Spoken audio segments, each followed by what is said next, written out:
Hello everyone, my name is Pixlriffs, and today I'm going to show you how to build this one-chunk witch hut. Inspired by the Slavic folklore of Baba Yaga, the hut is supported by 2 chicken legs, perfect for having it stand out in the shallow waters of a swamp or a jungle lake. The interior is packed with detail, and best of all, it fits within a single chunk of 16 by 16 blocks. For the sake of this tutorial, we're going to start by carving out a 14 by 14 space for water, although if you're building in a survival world, you can just level out the terrain so your water is 1 block deep. Count 4 blocks in from the front of your pool and 1 block from the left-hand edge, and we'll start this leg by placing a quartz stair. Attach some acacia stairs facing inwards and going around a corner, then bring out a longer central toe using planks, add a quartz stair to the tip, then mirror the curved toe on the other side. Add 3 planks across the back like so, then bring out another plank and a stair, finishing the back claw with a quartz slab. Place a stair and a plank on top of the central toe, surround this back block with stairs, and then build a 4 block tall leg out of acacia planks, adding 2 stairs to the front to create a joint. The other leg is going to be raised above the water, so use some scaffolding blocks to come up a block and out 2 blocks, then place an inverted quartz stair on the underside like so. Leave 1 block gap and come forward a block for the middle claw, then continue the scaffolding across for the outside claw. If you're happy with how these are placed, get rid of the scaffolding and add some acacia slabs to the top of each of these and a plank behind the central slab. Now add an inverted stair to the back of the outside slabs. You might need to stack the slabs and break them down again, then connect the stairs with planks to link these 3 toes.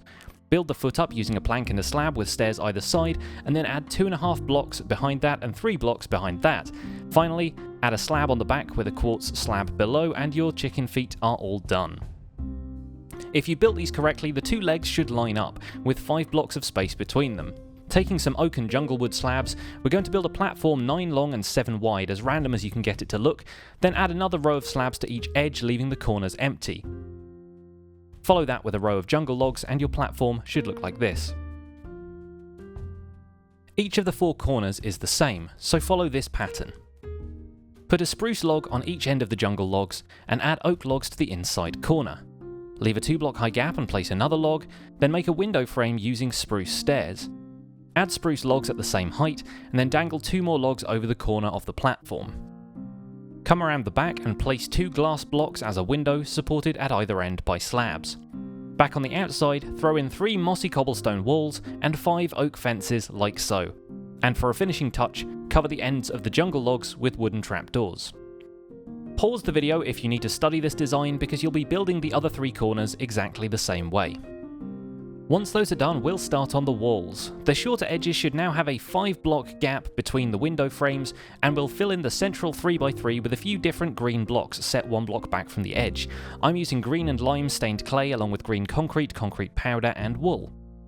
We'll fill in the blocks either side of that with oak stairs and logs, connecting them across the top with 2 more logs and a spruce stair, then rounding off the frame with spruce stairs in the corners. The green blocks on the other side don't have to match, but the frame should be the same.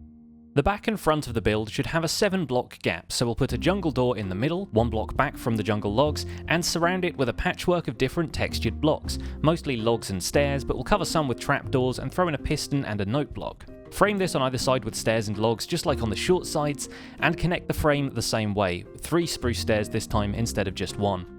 The back wall will be similar, but it doesn't need a doorway, and we'll vary the textures even more this time, throwing in sticky pistons if you want a more organic, slimy effect. This is, after all, a witch's hut. Now that the walls are closed off, we'll move on to the roof, which I decided to make into a giant witch's hat using black wool, black concrete, and the occasional coal block. Start the brim slightly lower on one side so the whole thing can look like it's at an angle, then come up 1 block and stick to the outline of your build, only coming 1 block out from the walls. Once that's done, fill in the next layer, 1 block back from that, adding a bit more randomness into the shape, with occasional blocks sticking upwards for texture. Start to build the hat higher on the right than on the left, and we'll build it up to a point which curves over towards the left-hand side. It's difficult to provide a block-by-block tutorial for this part, so I would recommend trying this out in Creative or downloading the structure file for this build from the link in the video description so you can take a closer look at how I built it. While you're there, consider checking out my Patreon page. Support from Patreon is what allows me to spend time making these tutorials, and your donation will earn you rewards, including access to my patrons-only Minecraft server. When you're done, the hat should look something like this. Don't be afraid to edit the shape a little, take a few steps back and see how it looks, then adjust anything you think looks weird. Trial and error is really important for becoming a better builder. We can add some detail to the front of the hats to make it look more like a Minecraft witch's hat. They have this emblem which looks like an Eye of Ender. We'll emulate that with prismarine, green wool and green stained clay, adding a few more blocks of our hat material to help it blend into the structure of the hat.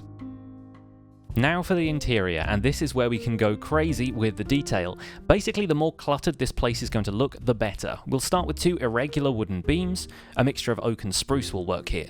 Dangle fences and iron bars from those so you can hang stuff from the rafters. Drop an anvil through an armor stand and you'll have a little statue to put your elytra on, like a witch's cloak, or maybe add a pumpkin or a wither skull so that it becomes an odd looking creature. Naturally, you'll want brewing supplies in here, so we'll throw a cauldron over here next to a crafting table and a brewing stand. Lighting could be provided by hanging jack-o'-lanterns, or you could use redstone torches if you want a little bit more spooky atmosphere. Levers, buttons and tripwire hooks will look good as spots to hang herbs and charms. We'll cover the floor, especially those acacia blocks, with a patchy green and grey carpet. Slabs and stairs can go around the room as shelves, and there are all kinds of objects you could display there, items in frames, plants in pots, redstone and so forth. If there's a dimly lit corner, you could even grow some mushrooms. If the witch does some trading in here, you could set up a kind of informal shop counter just to divide the room up a bit. Placing some doors against the walls will make it look like there are cupboards even if there isn't room. Your storage can go up on the walls, away from the prying fingers of visitors, and even a few mob heads around the room could be a warning to keep your hands off the merchandise. The witch will need an enchanting table, of course, and a few bookshelves along with an ender chest, both for practical use and for the spooky particle effects. If you plan to use this house as a base, you could always add slabs between the beams and build a ladder up to the second floor inside the hat. If not, maybe throw in a few slabs anyway to suggest there is some structure up there in the darkness. Paintings and potions in frames will also add some good detail, and no self-respecting witch could call their house complete without a few cobwebs here and there.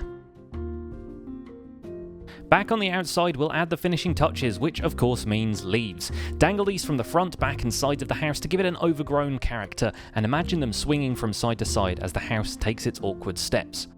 Since we're building this on a one-chunk plot, we can also terraform the ground around it, throwing in some podzol, soul sand, coarse dirt and mycelium to break up the grass. Add a few lily pads to what remains of the water, and grow mushrooms and other plants around the rest of the plot. You might even want to add a melon farm for brewing purposes, or a pumpkin patch for extra spooks. Thanks for watching this one-chunk tutorial, which was made possible with the support of my awesome community of patrons. You can head to patreon.com/pixlriffs to donate and get rewards, including membership to my patrons-only Minecraft server. Don't forget to leave a like on this video, download this build from the page linked in the description, and subscribe to my channel so you don't miss future tutorials. My name has been Pixlriffs, and I'll see you guys soon. Bye for now.